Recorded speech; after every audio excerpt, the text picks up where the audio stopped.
This was a very real world, use case that was taken up by the uh, Costa Rican bank. And what they tried to do is they tried to apply machine learning in the social welfare space. It's a very social use case, and the objective is to identify, based on the different features of the household, which households are likely to, like, which are the poorest families, basically. Okay, you can see the Inter-American Development Bank is asking the Kaggle community for help with the income qualification for some of the world's poorest families. So it's a very good use case, and you can you can see that one of the primary objectives is to ensure that can we support and can we identify which are the families who are really in need of government help. Even today, if you look at many of the beneficiary programs that are there, the ration schemes and the cash transfer schemes, the direct beneficiary transfer schemes that happen, even to some extent, many of the social welfare schemes that are there, they are not perfect. They are very inefficient. And one of the primary reasons why they're inefficient is because the targeting is not correct. Oftentimes, you might target based on caste, you might target based on, some other local factors. But are you really using data science? Are you really looking at the net assets, the net liabilities of a person? And are you really identifying poor families based on that? You might end up giving lakhs of loan waivers to a person just because he or she is a farmer. But are you taking into account that even farmers can have tens of thousands of acres of land, right? And that's a reality. There are many farm loan waivers which happen, but are you really identifying the individuals who are really in need? You might end up waiving loans for farmers who like own tens of thousands of acres of farmland. Why? Because you are just doing the categorization based on the fact that they're a farmer, based on the occupation. Similarly, you might do a categorization based on somebody's caste, somebody's religion, which is very common in our country, right? So the point is, can we use data science to now look at the objective metrics? We are looking at the real living conditions of a person, not their other things. We are looking at the real living conditions. You can be a farmer, you can be whatever caste, you can be whatever religion. If you stay in a good house, if you have 5 TVs in your house and 10 air conditioners running, I don't think by no definition you're a poor person, right? So this approach, what they propose here is looking at the objective data. It's like somebody will go and visit your house. They will do a census survey. They will actually survey the household, features, what kind of things you have, what kind of equipment you have, right? Maybe some satellite data will be collected, where your house is based, in what locality you're staying, right? I mean, I don't think you can say that, hey, you're living in HSR layout in Bangalore and you say you want government support. Okay, so that's the problem. You might be of some caste, you might be a farmer staying in Kormangla in Bangalore, or you might be a farmer staying in upscale Bandra in Mumbai. And then what do you need? You need government support. That's a problem. Why? Because the satellite imagery will pick up that, okay, this is Bandra. This is one of the, let's say you're having a property in Jubilee Hills and you want government support. Why? Because you're a farmer. So what this model will do is it will identify several factors. It will identify the location where you live. It will look at the median housing prices in that location. It will look at your house where you live. It will look at the observable features in your house. And based on that, it will predict that, hey, are you rich or are you poor? This is a data set, just to give you an idea to all of you what kind of data we have here. You can see the target column, as was proposed here, was grouped into 4 categories: extreme poverty, moderate poverty, vulnerable households, and non-vulnerable households. So these are total 4 classes we have right now. So this is what we are trying to predict.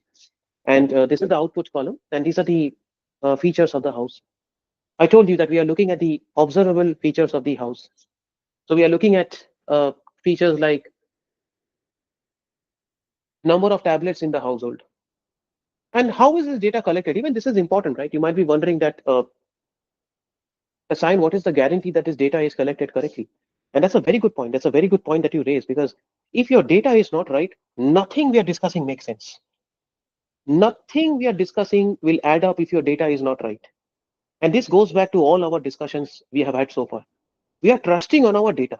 Your data has to be correct. See, if you're sending people in your house to do a survey and you give them some money and you ask them to enter wrong values, then anyways anything will get corrupt. So operationally, you have to make sure that you collect your data properly. We are trusting on the fact that if you collect your data properly, if somebody maybe there'll be some monitoring mechanisms you can check up. I mean, it maybe this entire process will be video recorded, and there are a lot of ways it could be done. Ground level operations is a very different challenge altogether. Maybe we can look at some kind of video based manner. Maybe somebody will wear like a GoPro device, they'll enter your house, they'll look at your features, and maybe use a computer vision based model, image processing model, to identify what kind of house you're living in. And we have the capabilities, we have the technology to do that. Actually, a powerful computer vision model just needs a 360-degree picture to model your entire house, even to the level of detail, to the kind of materials you're using in the floor.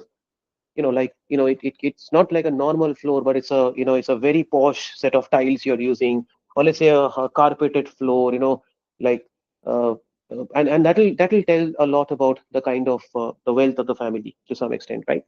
Anyway, so if the household has a refrigerator, do they have a bathroom, how many tablets are there, how many males are there.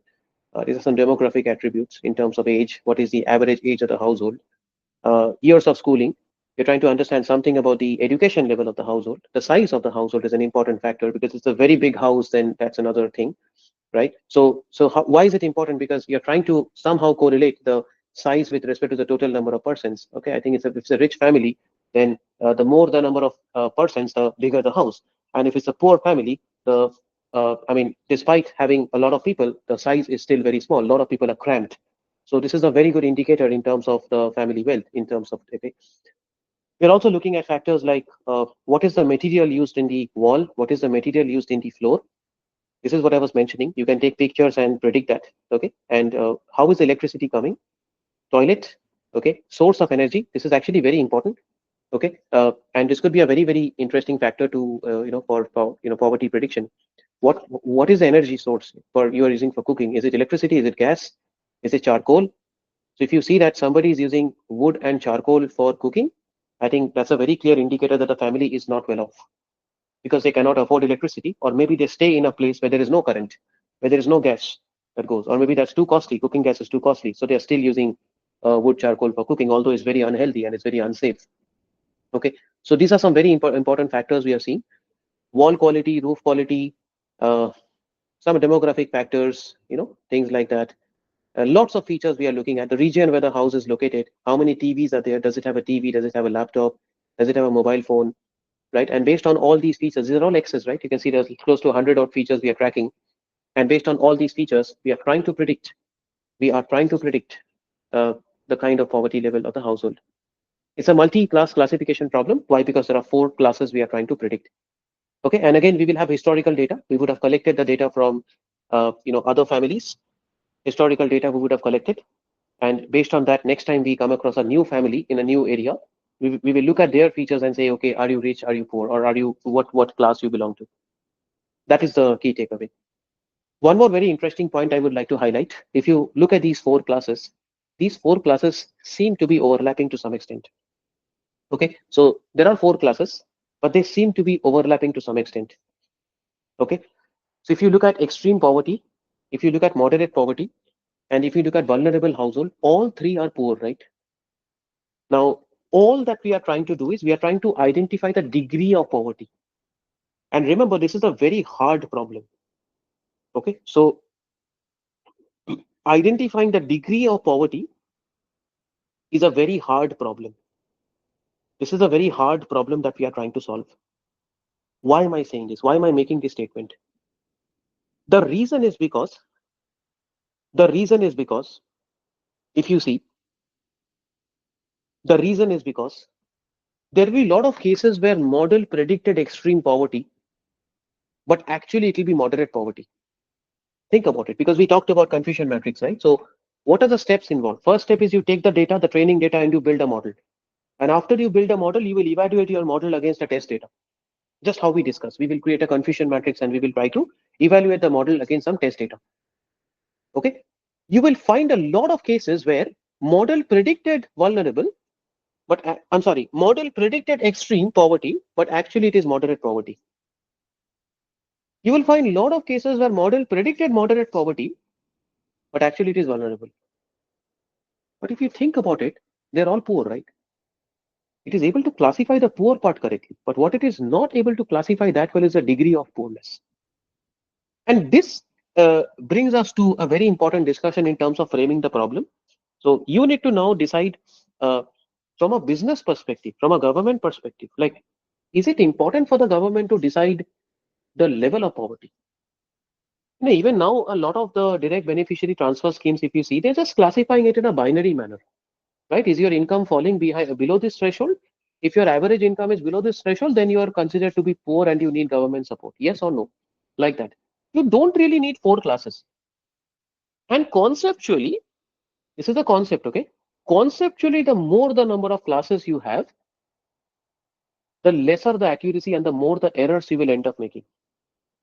You will end up making lots of errors between those classes, like the one that I discussed. You have a lot of cases where model predicted extreme poverty, but actually it is moderate poverty. Model predicted moderate poverty, but actually it is vulnerable, or vice versa. Model predicted vulnerable, but actually is moderate. But they're all oscillating between the same poor category. So what we can instead do is a sure short way to increase the accuracy of the model.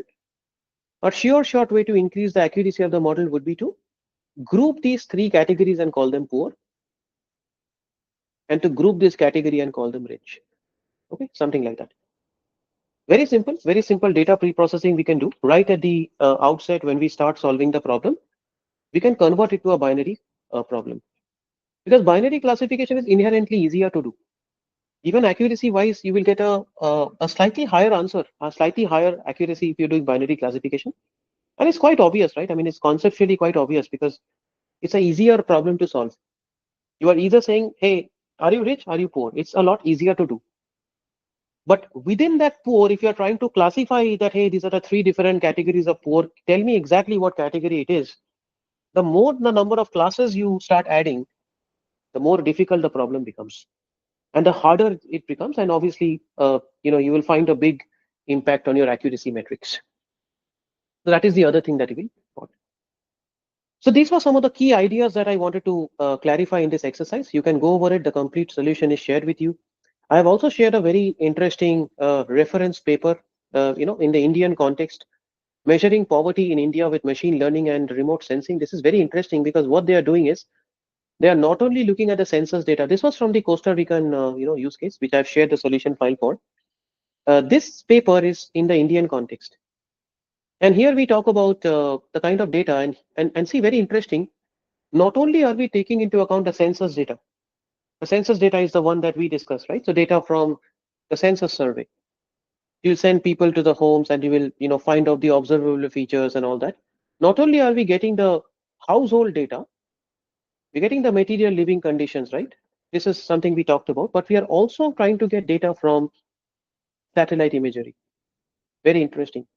We're getting satellite imagery data and we're getting nightlight data. Now, what is the importance of these two things?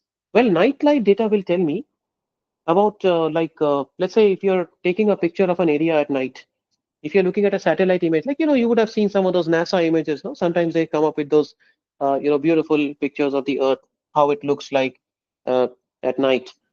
And you will see that the major metro cities, right? I mean, if the area is more developed, like, I'll take an example of Bangalore because that's what most people can relate to. If you go closer to Bangalore, or if let's say you're taking a flight and you're landing in Bangalore, you start to see that lots of lights will start to come up, right?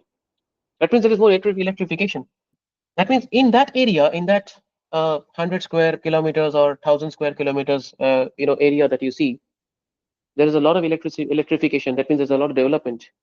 And as you start moving away from that area, you will see that the places become less and less developed because it becomes darker. There are not too many lights.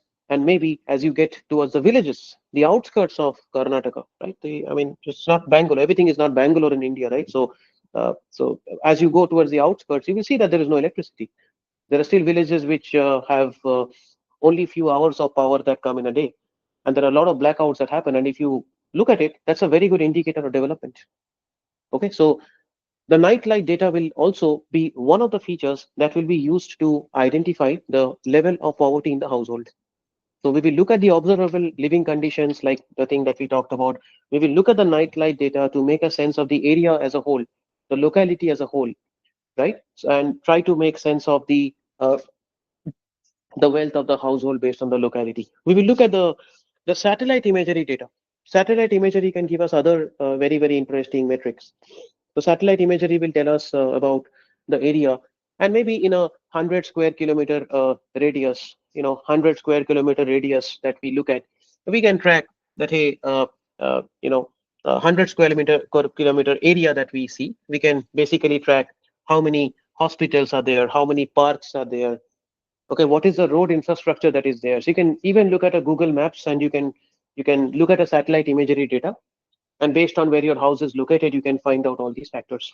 So what I'm getting at is, in a real world project, right? What is the analogy that I'm trying to draw? The analogy that I'm trying to draw here is, in a real world project, data will typically come from multiple sources. So data will not just be a single CSV file, which, like some of the exercises that we have worked on. You will not get like a single CSV file and build a model using that. No. So in the real world, data will always come from multiple sources. So data will come from different sources, and that's the key takeaway. That's the key takeaway that I wanted to highlight as in here. So here also you can see that there's some data coming from the census data. There's some data coming from the nightlight data. There's some data coming from the satellite data, and the objective of data pre-processing would be to join the data from all these different sources, create one single consolidated data set, and then work with it. Okay, and this is also a very important part of what you will do in your projects going forward.